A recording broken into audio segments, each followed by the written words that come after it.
Hi, everyone. Well, take that back. Hello, Sparkling Diamonds. I'm Felecia Scott. I'm Scott Taylor. And welcome to No Spring Chicks. Today's video is going to be an entertaining one. Well, they're going to all be entertaining one, but this one here, it's something about the drama. So this one is called Love from a Distance. And what do we mean? You know that there are some people that you just don't vibe with. You just don't. Nope. You do not get along. Nope. Nothing they say, nothing that you say, nothing that you do. It seems like every time you open your mouth, it's just communication, miscommunication. I don't know, maybe it's our energies or personalities, but we just can't get it together. Yeah. And when it's family, it's even worse because at least at work, I can leave work. But family, I can't leave. And it's not always financially reasonable to be able to pick up and move to another state or even another city because you don't want to be near them because you just know that every time you get together there's going to be an issue. Or another part of the country. There you go. It's just going to be an issue. Yes, it is. And you know who they are, especially because it's family. They know the right words and they know how to push you. Yep. And you try your best and you try your best, or even not just your family, but say your spouse's family. So now you got to deal with family that's not technically related to you by blood, but you got to put up the bullshit because you're married to the person. The outlaws. Oh, my mother used to call them the outlaws. Man, if they were watching this, eventually they're gonna eventually. My father, his family will eventually probably figure out or come to somehow accidentally land on this channel. And they're going to learn all these years that we've been calling them the outlaws. Not all of them. Not all of them, but some of them. Yeah, okay. So why do you call them the outlaws? they're just out there, and they have a law unto themselves. So, outlaws. Because we lived in Connecticut, but they were from New York. So we were already there was already odds there. Yeah. Because we're, more of a rural area, suburban families. And, cow pastors. That too. Okay. And, in the city of New York, you don't have that space. You guys are on top of each other. And don't get me wrong, because I love New York. Manhattan, that's my stomping ground. Battery Park, I love. So we love New York. It was just that when we were going to see my father's relatives, I tell you, there were sometimes I'd be like, do I have to go? Because I knew that there's this one aunt that was there, and I knew she's going to start some mess. Because JT, he's not my real father. He's my stepfather. Yeah. But, he taught me how to ride a bike. He taught me to go bowling. He taught me how to go fishing. All these things, this man taught me, and I wasn't his blood, so I really loved him. So, of course, you want to accept his family because this is the person. And, of course, eventually, my mother married him. And I have a brother, Maurice. And I love Maurice because there's a 10-year difference. And I used to beg and plead for my mother, Mom, we're going to have another kid. When are you going to have another kid? I didn't even matter. I just wanted another sibling. It didn't even matter if it was a brother or sister. I just wanted somebody because I was an only child. And so when Maurice was born, I was like, yeah, now we got to go because I got to go see what it looks like. Yeah. So we would go down there, and sure enough, we're going to see the outlaws. Yeah. And sure enough, it happened. So that's what we say, love from a distance. And even my own family. But my grandmother told me this many, many years ago. I was in the military. She said, Felecia, because she had her own issues with her own family. Now that is the truth. Oh my gosh. And she said, Felecia, sometimes family is assholes.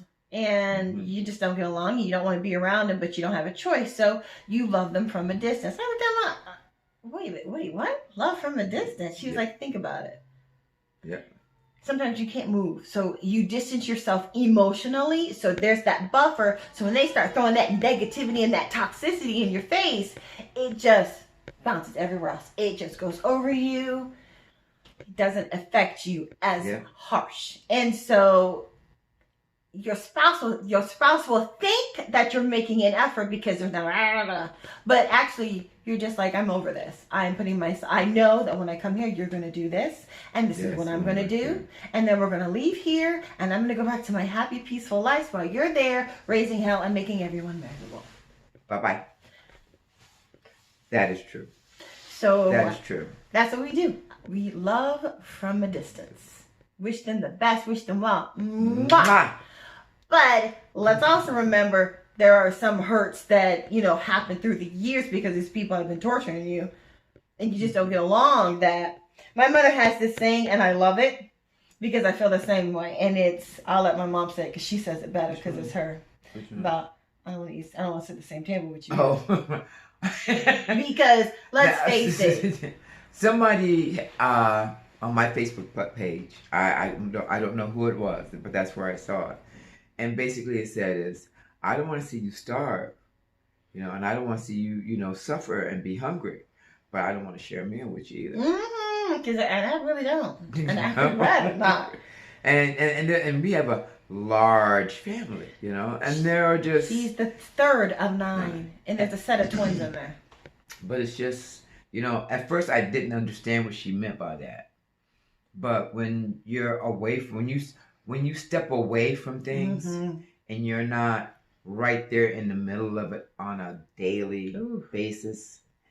And when I went to Asia and spent 30 days away where nobody could contact me, and it was just peace and beauty and alcohol and food and good people, and then coming back into that environment, it was like, whoa, okay.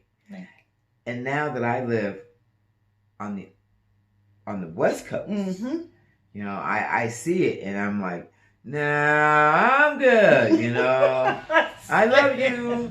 I listen. I'm serious. And my words were, I do understand.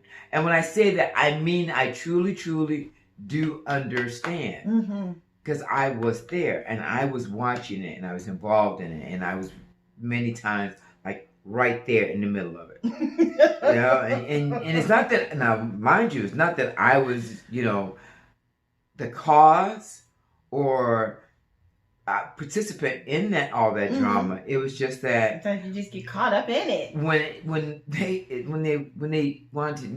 needed to air something out, it was like you get that phone call and you're like, well,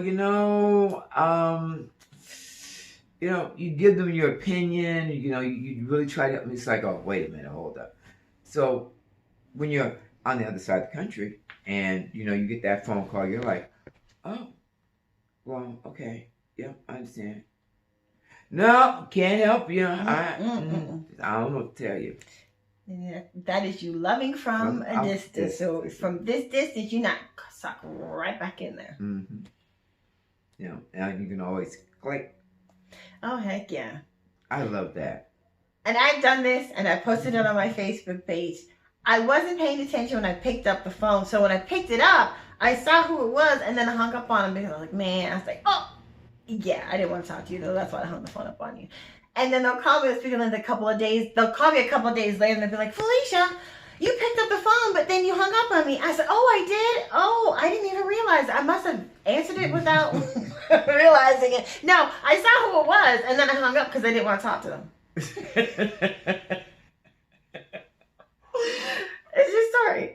That's me loving from a distance because I know just seeing that name or hearing that voice and how it just, you find your teeth start grinding and your jaw gets clenched because you're like, oh my God, not again, really? Like every single time. I think your grandmother one time, I had, this was my voicemail message, ready? Hello, this is Doris. I'm unavailable to receive your call. Just leave your name and number and I'll get back to you. And if I get back to you, that means, I really don't want to hear from you.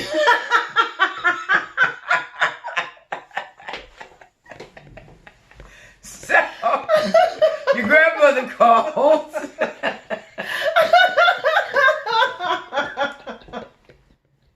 Your grandmother calls up. She listens to the message, and this was her message. She said, I know I'm going to get a return call. when I call you again, this is not the message that I want to hear. And it hung up. I was like, ooh. And next one, have you lost your mind? What's wrong with you? I just don't want to talk to some of your kids. Well, you know what? That's not the words you use. That's not that you don't know. Oh, goodness. That is also my mother, loving from a distance, too. Hey, that's just our family. That's who we are. Yeah. That's a good one. Yeah, that wasn't. She wasn't pleased with that one, boy. I don't know what's wrong with you. And she done been so proud. Oh my goodness. All right. Well, I think that's the end of this video. I hope you had a good laugh like we have. After the video is done, we're going to still be laughing about this. So thank you everybody again for watching. Hey, if you can, go ahead and leave a comment below about how do you handle those difficult family members. You know, what techniques do you use, or little tricks that keep your sanity while you're in their presence. Yeah. Remember to check us out on the website at nospringchicks.com. We are also on Instagram at nospringchicks.com. And remember, if you have any gems of wisdom, life lessons that you would like us to, comment here, put it on IG as well, please send an email to Words of Wisdom. No, I'm sorry. Gems of wisdom at nospringchicks.com. Remember to put your first name and the initial of your last name. And your age. Mm-hmm. And your No matter how old you are. Yep, doesn't matter. Words of wisdom. Yes. Alrighty. Thank you for watching. Like, comment, and subscribe. Thank you. I'm Felecia Scott. I'm Doris Scott Taylor. And we are No Spring Chicks. Bye, sparkling diamonds.